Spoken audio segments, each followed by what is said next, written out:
In this section, we'll talk about analyzing crashes and hangs best practices.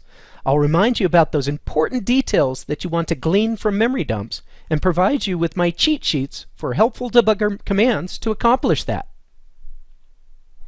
So, even before you start to analyze crashes, don't forget to utilize the system event log. I encourage you to check the system event log for any critical events leading up to the blue screen of death. I also encourage you to utilize the Windows Debugger online help, in particular the Bug Check Code reference. It's one of the best online help of any tools I know. Finally, your whole goal is to identify the crash footprint.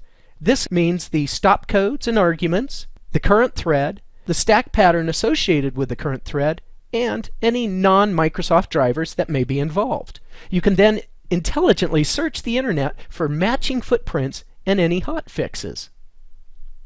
So I'd like to provide you now with my cheat sheet for analyzing blue screens. You start out with the bang analyze-v. This will essentially set the context of the debugger and provide you with the most likely reason for the crash.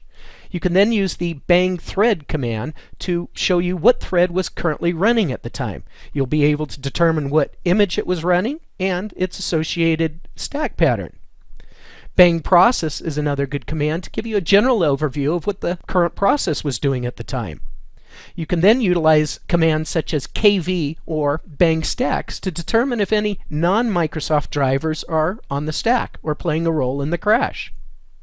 You can then utilize the command u or uf to unassemble the code or function to see the instruction stream that was executing at the time of the crash.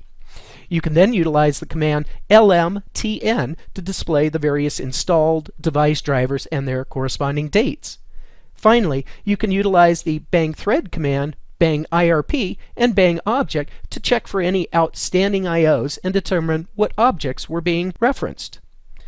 Your ultimate goal, as I mentioned, is to be able to intelligently search the internet, whether that's Bing, Google, or support.microsoft.com, for any matching bug check codes and stack references and find the associated hotfixes. So as we talk about analyzing hangs best practices, your goal, as you may know, is to isolate the issue to whether it be hardware or software. And one thing you can do to accomplish that is the chart you may remember on the degrees of unresponsiveness. We'll take a quick look at that in just a moment. Another technique is to force a memory dump if a hang should occur. It is no longer acceptable to just simply hit the reset button and hope things will reboot okay. I encourage you to see the module on troubleshooting system lockups to explore the different ways that you can force a memory dump. Finally, I'm going to provide you with the debugger cheat sheet for troubleshooting hangs. So here's the chart you may remember from the module on troubleshooting system lockups. It helps you to determine what part of the system is hanging. I'm not going to go over this in detail as we've already done it in that module, but it essentially gives you the various components, whether they be hardware or the actual operating system, and the corresponding tests you can do to identify whether a hang is occurring in that portion of the system.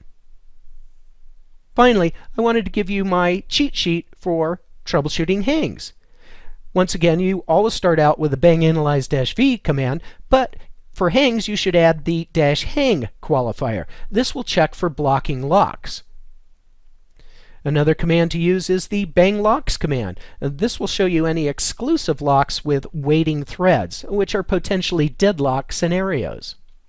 Another command is bang qlocks, which will check for any spin lock contention out there.